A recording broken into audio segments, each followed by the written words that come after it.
I guess, well, we could, I guess, ask as we go along, and then hopefully it doesn't throw me off. Yeah, I was going to say, I hope it doesn't throw you off, whichever works. Okay, then yeah, we'll save them to the end. Okay. And I might just double check my notes too, if that's okay. I just want to make sure. Sure. So, okay, so a little bit about who I am. My company is DS Financial Strategies. I started it in 2015 after working for other people since 2005. So I'm coming up on my anniversary next year for 14 years in the business. I also have a YouTube show, which I put on Facebook, which is how you guys found me. And it's called Financial Fridays with Dawn, which you can see on the DS Financial Strategies YouTube channel. And my slogan for helping people is I empower you to live a happier, healthier, and wealthier lifestyle. So, okay, so now this will kind of be very interactive too. So your money. I know it's the answers up on the screen, but what do people want to do with their money? They want it to grow. They want it to have as much as possible. So how do people go about doing that? They say, well, let me try to find better investments that they're going to pay higher rates of return, and I'll just have to take on more risk. And none of that is going to work unless we're efficient with our money. That's the key to everything, is to be as efficient as possible with your money. So now let me ask you, if you were to go climb a mountain, would you rather have the equipment and the tools to climb that mountain, or would you have the skills and the technique of someone who knows what they're doing? Yeah. The skill, exactly. And that's kind of the same as we do with our finances. Yeah, there's many products out there, but if we don't work with someone who knows the strategies that are going to get us to where we need to be, then it really doesn't matter which products we use. We want to be efficient as possible and have the most efficient strategy. And why is the strategy so important? Well, as you all know, we only have a certain amount of money, and we have to be as efficient as possible in that short time until we retire, whether it be 30, 20, 10, 15 years to retirement. Because inefficiencies can cause major losses. And these losses are, we're going to have to lower our current lifestyle, which nobody wants to do. Lower our retirement income. That's not going to be fun if we're living on a fixed income and we have no other means. We don't want to go work at Walmart. Not being adequately protected. We're going to lose financial control. We're vulnerable. And then there's going to be higher taxes and fees, which are out of our control somewhat. And then we're going to have to take less benefits. So how significant is efficiency? It's very significant, because as we can see here, an individual can create $75,000 of retirement income on their current savings with an inefficient process. But someone else could take that same amount of savings and create $125,000 of retirement income by being efficient. And sorry, I think someone's walking in here. So sorry about that. And now basically when we're saving money, we have to understand, why are we saving? Why are we sacrificing our current enjoyment of our income? And the answer is because eventually we're going to get to retirement and we're going to need an income stream. So it only makes sense that we understand how the retirement income streams work, so that we can put our savings today in the way that's going to give us the highest income potential when we retire. So, and the sooner that we get on this efficient path, the better off we're going to be with our results. So now here's a mountain. So I always love to ask people, what's the objective when you're climbing a mountain? Say Mount Everest. What would you guys say? Get to the top. And that's what most people say. And that's a good part, but that's not the full story. We also have to get back down the mountain safely. And most people who try to climb Mount Everest, they don't survive on the way down.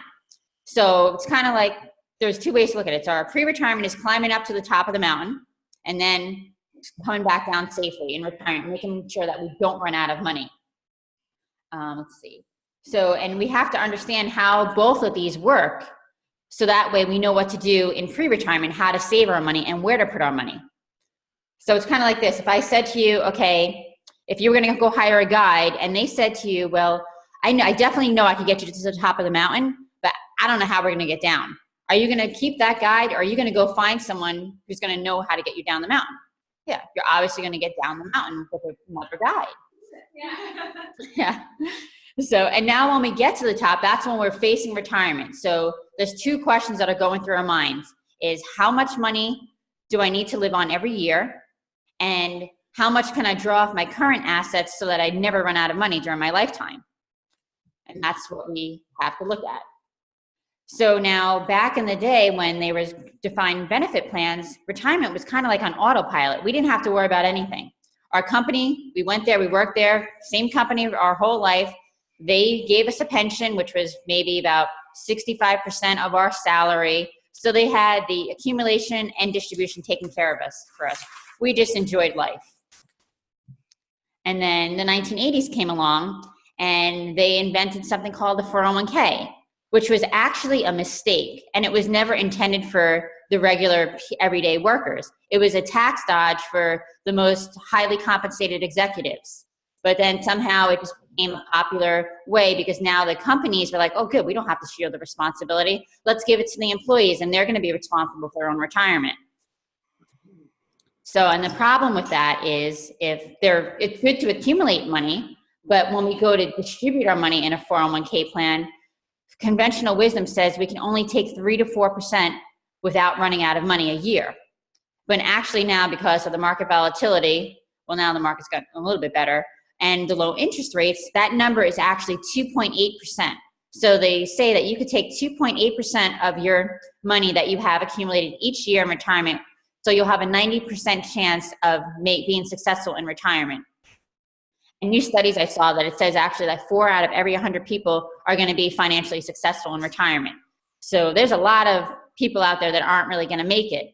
And then one of the reasons too is they're following the conventional wisdom, which is go to work, save as much money as you can in your 401k plan, and when you retire, life's going to be great. But they're not taking into account taxes, the fees and inflation and everything that's going to hit and this big storm that's coming. So I don't know about you guys, but I think taxes, they have to go up. The math says they have to do. We have the baby boomers, the largest wave is coming between 2022 and 2030. 70% of the baby boomers will be retiring then. So we're not even halfway into that yet.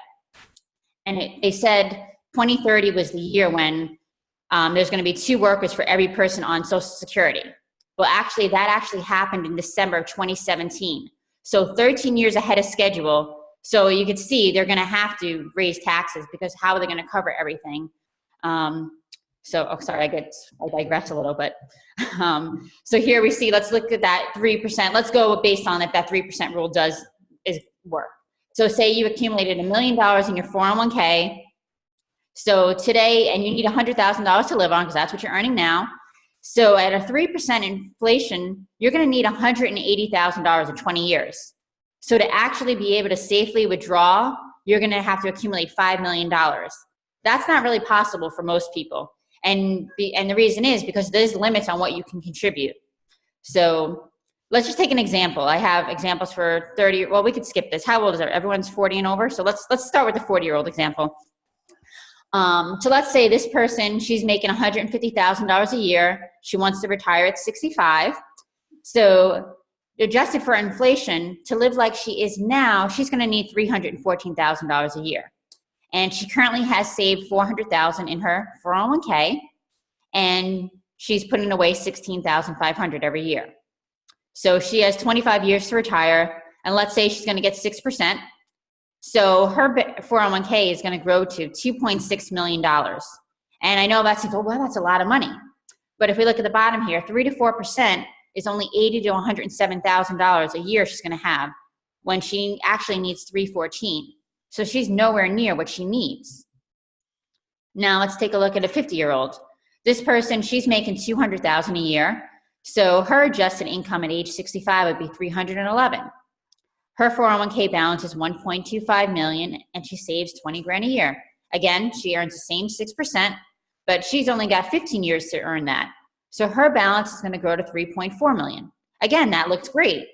But when you look at it, 3 to 4% is only $104,000 to $139,000, and she needs $311,000 to live. Now these balances, I've never seen balances this high in someone's 401k. But this is just to kind of give you an example. So now so we could see it's great to accumulate money, but we need to have higher distribution rates. So how could we have a higher distribution rate and not run out of money? Well, the answer is by using the 2 economic powers approach. The first economic power is what we all have. This is the rate of return and the interest rates that we earn on our money.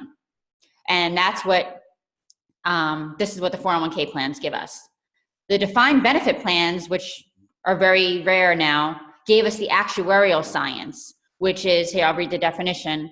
It's a discipline that assesses financial risk in the insurance and finance field using mathematical and statistical methods. Actuarial science applies the mathematics of probability and statistics to define, analyze, and solve the financial implications of uncertain future events. Life insurance and pensions are two main applications of actuarial science. So both of these powers, you had them when you had your defined benefit plan. Now we don't have them. So that's why we need both of these powers to have a secure retirement. And here, as it says in the bottom, most people used to get these powers, now they don't. So now let me ask you a question. Who do you think has, I covered this before, who bears the risk of accumulation and distribution under a defined benefit plan, the old pension plans? Is it the employer or is it the employee? The employer used to have to do that. Yep, exactly. So they took care of everything. But now that we're in the 401k plan, also known as the defined contribution plan, who bears that risk? The employee. Exactly, yep, it's us. So, and there's a major difference now when it, hold on, let me just move this out of the way here. Oh, go back. So there's a major difference and a major transfer of the risk and responsibility from those employees to us when we have that 401k plan. And there's been very little education on telling people what are they going to do now and how to provide that income. Because most people, what they said back when the 401ks came out, they said, this is the greatest thing, you're going to get a tax deduction. Well, that is a flat out lie because it's not really a deduction, it's just a postponement.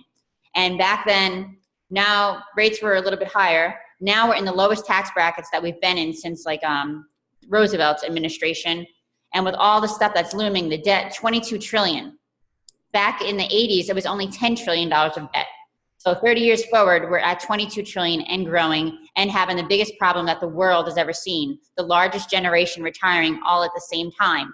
So it has to go up. And actually, even there was a senator, I forget what senator it was, back in 2010, wrote a letter to the Congress saying, hey, we're having a big problem here. You're gonna either have to reduce spending, increase taxes, or both, because we're headed for a disaster. And no one really talks about that.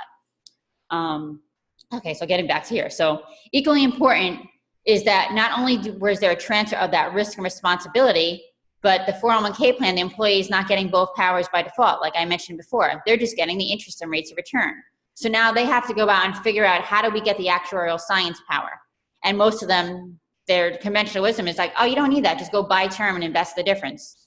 So again, we have to work in balance and to achieve the most efficient results. And there's two options for generating retirement income. When we get to retirement, you have the option one of is exchanging and trading your money. So what this is you have a bucket of money, like let's say your 401k, and then you go give it to an insurance company and they're gonna give you a guaranteed income stream for life. And the second option, what you can do is you can invest your money. Now, if you don't use the actuarial science when you invest your money, you're gonna run into that problem where you can only take 3 to 4% of your income without running out of money. But when you use the actuarial science along the way, that puts you on a path to achieve higher retirement income rates from those assets. And there's a balance. You don't want to have too much of either because then that can make you less efficient.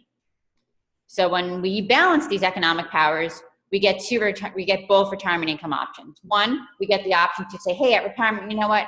Here, take this, give me a guaranteed income. Or you know what? No, I like investing, but I need a volatility buffer because when the market's down, I don't want to pull out of an account that's down. I want to have another account that's always growing, always compounding interest, and it comes out tax-free. So you have the best of both worlds. And here's an example. This is one of the programs that I use. In the orange color where it says retirement assets only, that's what someone who just invests in their 401k plan. And here's an example of Sam and Jane. They're age 40, going to retire at 65. So they could, doing what they're doing, they could pull out $90,000 a year. But if they take and use the two economic powers, if they do the first option, trading their money, they could have $148,000 a year. Or if they like their money in the market, they could do that and incorporate the other actuarial science power and have $149,000 a year. So they're a lot better off by having those other options. So that's what most people have to ask themselves. Okay, well, how much money do I need to save and where do I need to put it? And the time is always now, because the longer you wait, the you're running out of time to save and accumulate. You could still start right where you are, but it's better you start earlier and have time value work for you. So, and then here's disclosures I have to provide. And then here's my contact information. I'd be happy to sit down with you via Zoom and go over your particular situation and see how we could apply this to you and how it would help you. And then I also have my Facebook page where you can subscribe, and my YouTube channel. And now I know I talked about mentioning for college. So most people think the best way to save for college is the 529 plans. I don't think that's a good idea unless it's a grandparent, because when you go and fill out your financial aid forms and the CSS profile, they're going to ask you for how much money you have in that 529 plan. So that's going to count against you. They're going to make you spend that money first before they give you aid, because basically you're penalized for saving money. And then there's some problems with that. They invest in mutual funds. And what if you had a kid going to college in 2008? It takes about 4.5 years to get your money back. So that was not a good plan. So I'd rather invest that $1 and have it for multiple uses, meaning you could save that same dollar, use it for college, use it for retirement. God forbid you become disabled or have a long-term care event, you could use that same dollar. So that's how I kind of feel about saving for college. And the sooner you do it, the better. But if you have a kid already in high school, it's not too late. There's stuff you could do to take the money off the table. But now they look back 2 years instead of just 1 year. So if you have a senior now, they're going to go look back to your tax return from 2 years ago. So I know I'm trying to throw everything in there in that short amount of time. So does anybody have any questions? Was this helpful? Yes and yes. Okay. There's a lot of information, and I feel like in some ways you're speaking Greek. Probably a lot of women feel that way. So yes, although I want to be empowered around money and know. So this presentation that you gave, are you specifically speaking about 401ks? Anywhere you're saving for retirement, like what you should be doing is saving, every dollar you save should be somewhere where it enjoys uninterrupted compounding interest, meaning that even if you go use it to go buy a car, it's still in there earning interest. Because most people, what they do is they save money and then they drain their tank and then back at zero. Let me see if I have a chart to show that. Or other people, what they do is, I don't know how to draw my pen here. So let me just get into this. Let's see if I can find this here. But anyway, so basically they save all their money and then they spend it and they're down to the zero line. Is it on here? I don't know where, I'm not sure where it is in here. But, and then other people, they don't have money, so they have to go into debt and then they spend their way back up to the zero line. But there's efficient ways to actually make the purchases that you need. You save the money and then you collateralize it. And you don't use your money, you use someone else's money, like the financial institution, to go get the purchases that you need. Because every time you, like in a 401k, you don't have uninterrupted compounding interest. Because every time there's a market loss, you interrupt the compounding. You take out the money, you interrupt the compounding.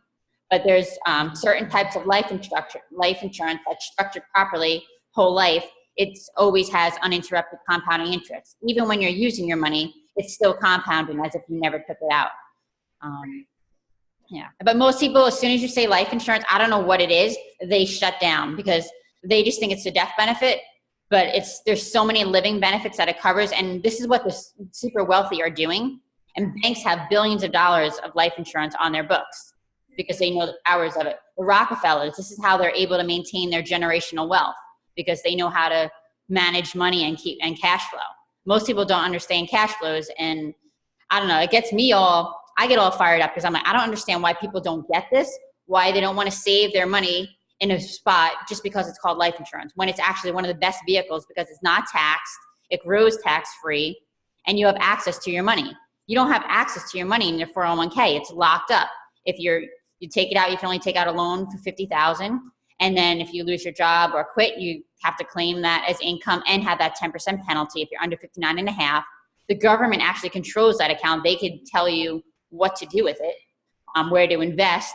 And actually most people, all their wealth is in their 401k plans, and the government knows this and they need money. So they're going to come at those plans in the future and say, okay, give me some money.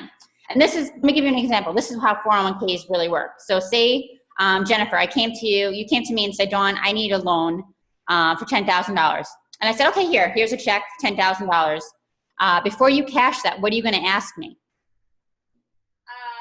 How much interest are you charging me on it? Exactly. How much interest you're going to charge me, and when do I have to pay it back? Well, if I say, you know what, I'm flush with cash right now, I don't need it, but sometime in the future, I don't know when, I'll decide how much you're going to have to pay me back and at what interest. Would you cash that check? Sure. Cash that one, yeah. Nope. No, exactly. You wouldn't cash that. But that's what they're doing with our 401k plans. They're saying, oh, here, you're going to get a deduction, which is a lie. It's a postponement, because in some point in the future, when taxes are higher, you're going to be taking out money at a higher rate than you actually put into it.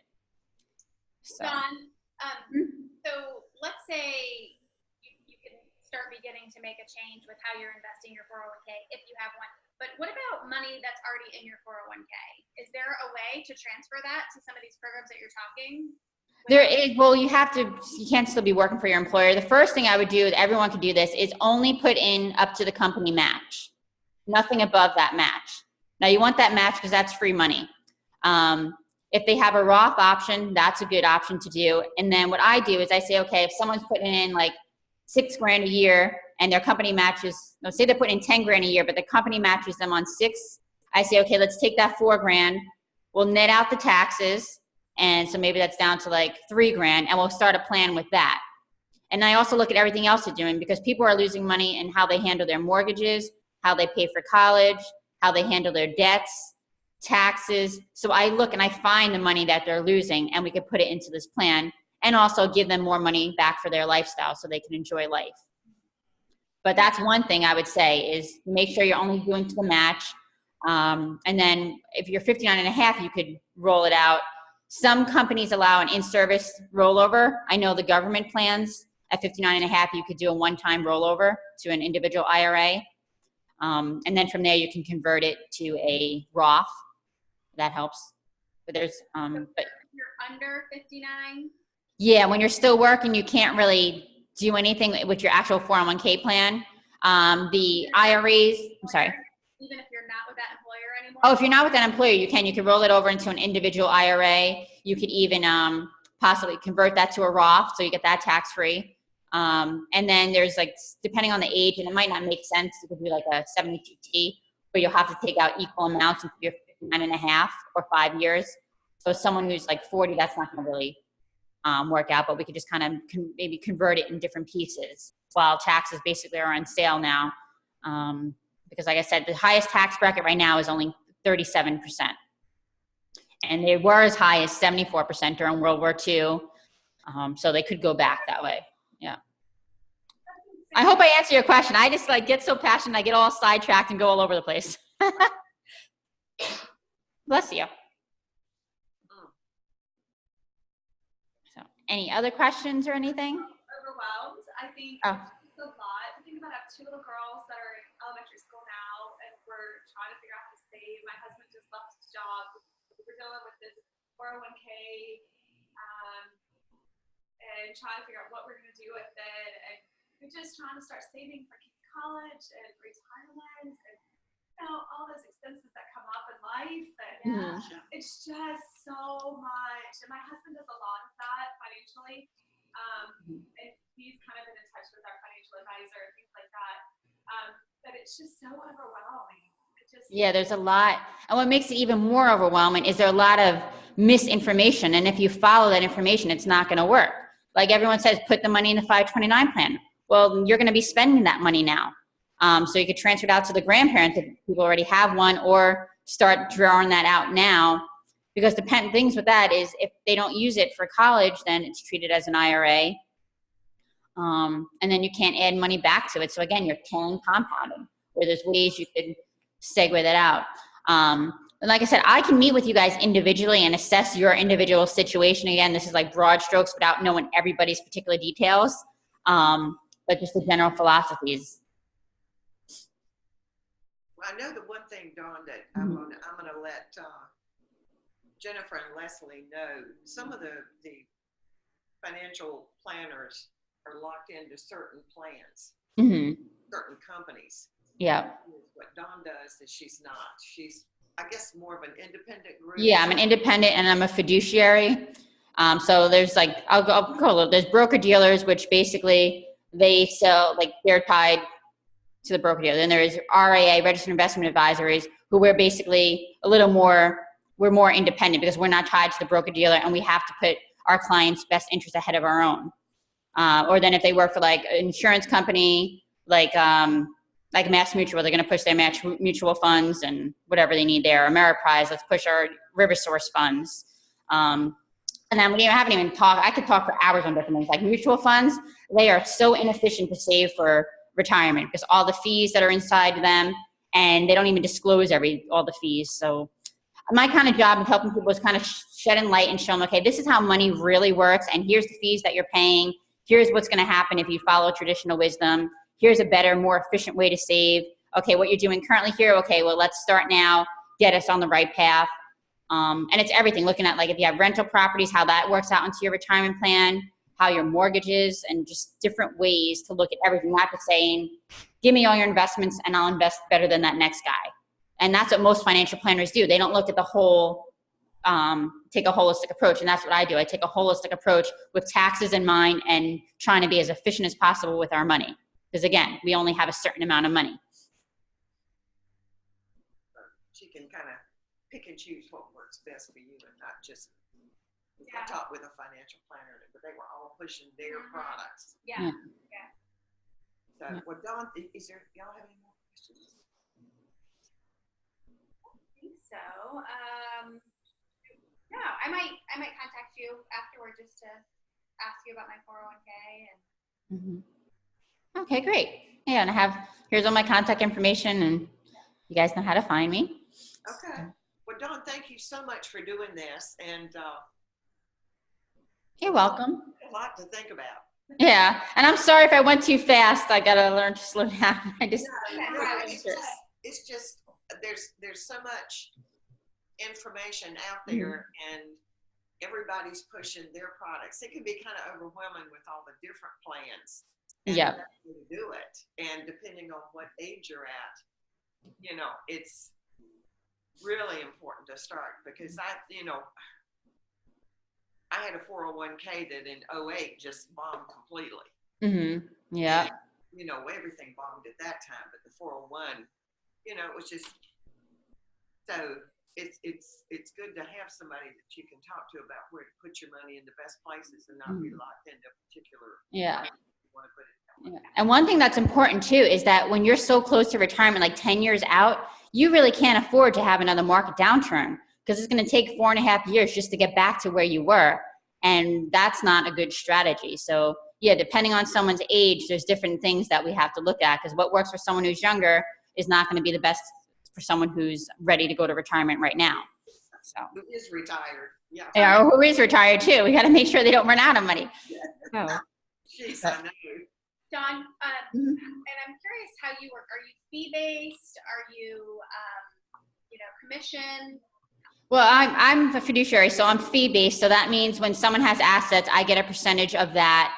But then if we need like an insurance product, the company pays me a commission for that. I don't charge, unless there's someone just wants me to consult with them, then I'll charge an hourly fee, but I don't charge that on top of the fees that I'm with the money or the commissions that I would get from the insurance. Because again, it's all about efficiencies. And if you're paying too many fees, you're not really being efficient with your money. So, and how people say, well, how do you get paid if you don't do that? Well, I get paid because you'll work with me and then you're like, wow, Dawn really helped me. You'll share it with your friends and so on and so on. So I don't need to charge excessive fees on top of whatever else I'm getting paid for. So, but if someone's like, you know what, Dawn, I just want you to show me what to do, get me out of debt, I don't want to do anything else, then I just charge a reduced hourly rate for that. But usually I don't have to do that. You usually want to work with me. But either way is fine. Okay, so there's options. Yeah. So, Thank you so much. all right. Thank you guys for letting me speak and enjoy the rest of your meeting. And I'll get this out to you, this recording, as soon as I'm able to get it. Thanks, Okay. Dawn. All right. Thanks. Bye-bye.